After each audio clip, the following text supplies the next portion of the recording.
All right, so I just want to inform everybody that this session is recorded. So if you miss something important here in my session today, you can actually check it out this one in our completed section. All right. So again, we are already done with simple interest, and now we are now bound for compound interest. All right. So I'll give you some insight about compound interest. So as stated here, in business establishment, it is a fundamental principle to pay interest when it is due so that the interest will be used to earn money. Okay? So when earning is added to the principal at regular interval and some becomes a new principal, then we should say that the interest is said to be compounded. All right. So that will be the concept of compound interest. Okay. So when you say compound interest, it's the addition of interest to the principal sum of a loan or deposit, or in other words, interest on interest. All right. So it is the result of reinvesting interest rather than paying it out, so that interest in the next period is then earned on the principal sum plus previously accumulated interest. All right. So that will be the concept of compound interest. All right. So as stated here, the final amount is called the compound amount. All right. So the difference between the compound amount and the original amount is what we call the compound interest. All right. So for this concept, if you're going to subtract the final amount, okay, to your principal amount that you have, then you will be having compound interest. All right. So let me straightforward. Let us now go to the formula of compound interest. All right. So this will be the formula for finding the final amount. Okay. So we have here the formula, which is equal to F equals P quantity 1 plus I raised to N, wherein your I is actually equivalent to R over M. All right. So your R over M, your R is actually the nominal rate of interest, and your M is the frequency of conversion. All right. And here in your exponent, this is actually equivalent to the frequency of conversion times your time. All right. So again, all in all right, this is actually the simplified formula, okay, for compound amount, compound interest, all right? So we'll be having here F equals P quantity 1 plus your R over M. So your R over M is actually equivalent to I, which is the rate of interest of each conversion period, raised to m times t. Okay? So I want you to take down note of this formula, because this is something important for you to, to solve the given problem involving compound interest. Okay? Again, your F is the final amount or the compound amount, and your P is the principal or the original amount, and your I, as stated earlier, that will be the rate of interest of each conversion period. Okay, so it is actually computed using R over M. All right. So here for the next slide. So let's just only wait. All right. So we have here F equals P quantity 1 plus I over raised to N. All right. So again, your R here is the nominal rate of interest or the annual interest rate. And your M here is the frequency of conversion. So ano po ba yung frequency of conversion? So if you see something like these terms in the problem, like annually, semi-annually, quarterly, monthly, okay, we all know that annually, so the value for that will be 1. Semi-annually, I want you to take down notes of this table, is actually equal to 2. Your quarterly, we all know quarterly is 4, okay, for the value of your M. And monthly, of course, you have there 12. Say, for example, I have here bi-monthly, okay? So, say, for example, I have it bi-monthly. What will be the value of your M? What will be the value? So, it should be 6, okay? So, I want you to be familiarized with these values. Again, your N is the total number of conversion, M times T, and your T is the number of years, okay? So, that is actually pertaining to the time. All right, so this will be the concept. Say, for example, you're computing for the compound interest. So you just need to subtract as what I stated in the previous slide. So you just need to subtract final amount into principal amount. Then you will be having now your compound interest. All right. All right, so for you to understand more, I have here the given example. All right, so let us consider this example number one. So we are actually looking for the compound interest here. All right, so let me read this one to you. How much interest will 70,000 earn for 1.5 years? So we have here 1.5 years. If invested at 8% compounded semi-annually. So the first question, how are we going to identify if it is a simple interest problem or compound interest? So again, if you see something like there's a frequency of conversion, say for example, semi-annually, so you this question is actually pertaining to the compound interest. Okay, so that's how are you going to identify simple and compound interest problem. Okay, so since this is a compound interest, so the first thing to do for step one is you just need to identify the given information. All right, so how to identify? As you can see here, we have your 70,000, and that will be served as your principal amount. So that's why you have here P equals 70,000. So take note of that. And we have here also 1.5 years. We all know that 1.5 years pertaining to the time, which is t. Okay, as you can see here, we have here t equals 1.5, which is 1.5 years. Okay, and we have here 8%. We all know that will be the nominal rate of interest we have. So you have to write 8% here. That's why we have here r equals 8%.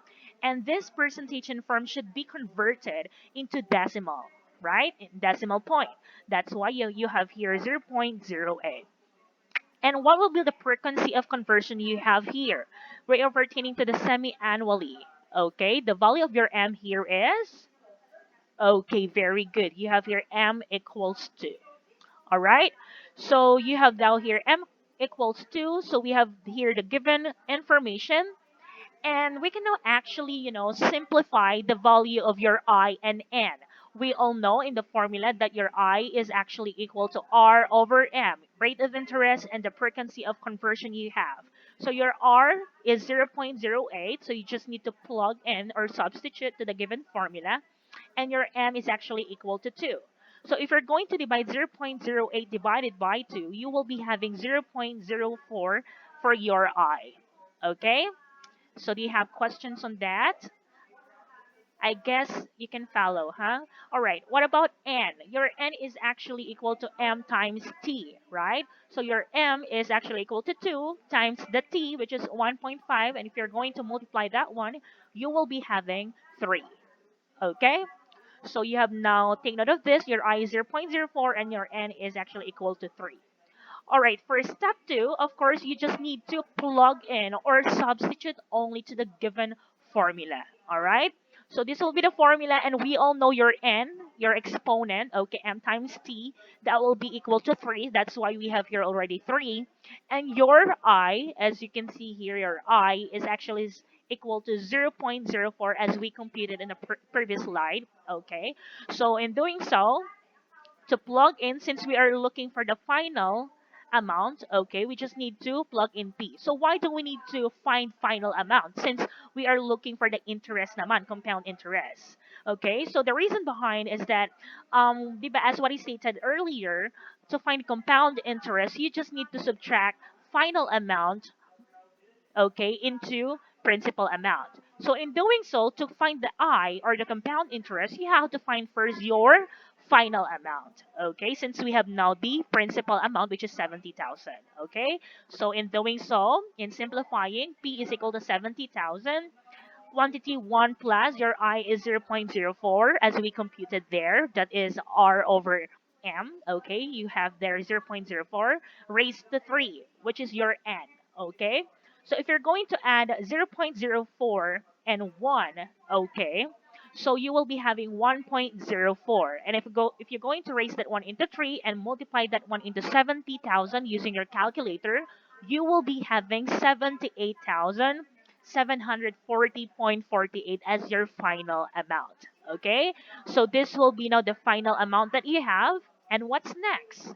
Okay, so what's next? You can now actually subtract the values. Okay, for step 3, let us find the compound interest. So we have the formula here. Your final amount, as we computed, we have your 78,740.48 minus your P, which is 70,000, as what stated here in example number 1. So if you're going to subtract that one, you will be having 8,740.48. Okay, so that will be the value of your compound interest. Did you get it? Okay, so I guess that was clear. Okay, so that's how are we going to find, compound interest.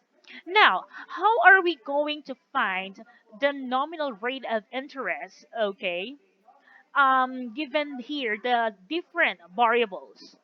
Okay, so how to do that? So in example number 2, we are asking to find the nominal rate of interest. Okay, so that will be for example number 2. Let me read this one to you. At what rate compounded quarterly will 14,000 become 16,500 for 3 years? Okay, so the first thing to do is I want you to analyze the problem. And once you already know or understand now the problem, you can now actually identify the given information. All right, so this is an example of compound interest because we have here the so-called frequency of conversion, which is quarterly. Okay, so let us identify the given information. As you can see here, we have here 14,000. So again, let me reiterate this one to you. 14,000. Your present value is always less than to your final amount. Okay, or your final amount is greater than your principal amount. Thus, therefore, we should say that your 14,000 is will be served as your present or your principal amount. Okay, and your 16,500 here will be your final amount. Okay, so as you can see here, final amount is greater than 14,000. Lagi pong mas malaki si final amount. Okay, so no problem with this. Your principal amount is 14,000. Your final amount is 16,500. What's next? Your M. Your M is the frequency of conversion, and as you can see here, quarterly, we all know that the value of M for that is equal to 4. That's why you have here 4. I want you to be familiarized with the table. Okay. So what's next? Your 3 years here. Your 3 years will be served as your T. Okay, so T equals 3 years, and we are looking for the R, or the nominal rate of interest. So how to do that? So do the same thing, okay? So you just need to use the formula itself, okay? So in doing so, for step 2, you just need to plug in or substitute all the given information. And as you can see here, let me zoom in. Okay, as you can see here, we have here the formula. Okay, formula for finding compound interest. So this will be the formula. So F equals P quantity 1 plus R over M raised to M times T. Okay, so using the information above or the previous slide we discussed. So you have here F, which is 16,500, and your principal amount will be 14,000. Okay, quantity 1 plus R. R is unknown, so as usual, R pa rin po siya. That is unknown. And your M is 4 since we're talking about here quarterly. Okay? Raised to M, your M is 4 and your time is 3. Okay? So what's next? So all you have to do is you just need to divide this one into 14,000. Okay, so 14,000, let us divide this one into 14,000 because we are looking for the R. Okay, para po ma-cancel out po ito. And if you're going to divide that one into 14,000 both sides, so ang matitira po will be like this. So you will be having 1 plus R over 4 raised to 12. Okay, since 4 times 3 is 12. Okay, and dito po on the left side, you will be having 6,500 all over 14,000. Okay, so what's next? So, dito na po tayo. So, all you have to do here, since you have here the exponent of 12, so you just need to get the 12 root of that. Okay, 12 root. So, of course, dito rin po sa side na to make the equation balance. Okay? So, if you're going to simplify that one, cancel out this one at matitira po yung nasa loob, which is 1 plus 3, I mean 1 plus r over 4. Okay? So, dito, you just need to copy 12 root of 6,500 all over 14,000 equals 1 plus r over 4. Okay?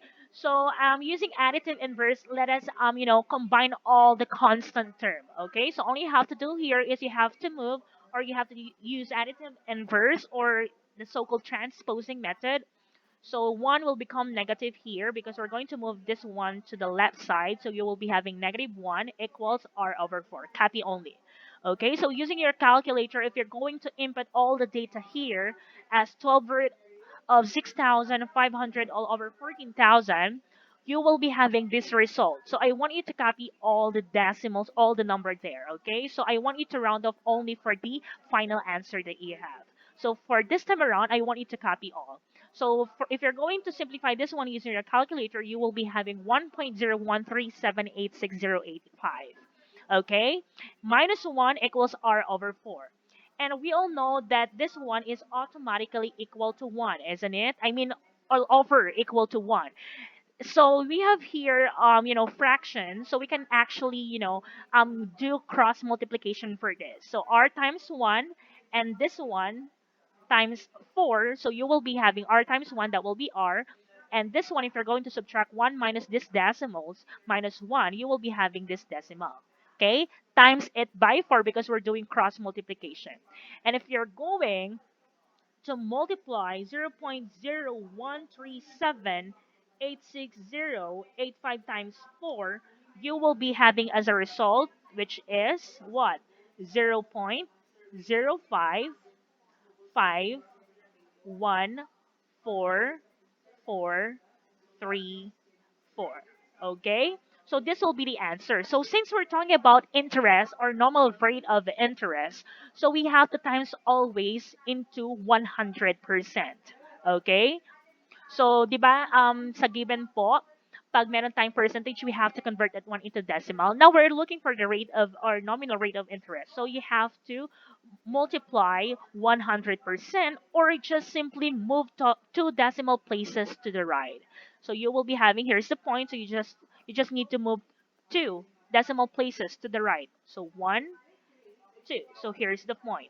And since we're talking about rate of interest, so you just need to get D2 decimal places here, which is 0.51. Okay, so in doing so, the rate of interest or the nominal rate of interest you have will be 5.51%. So that will be the answer. Okay, for example number 2. Do you have questions? So that's how are we going to compute nominal rate of interest? Okay.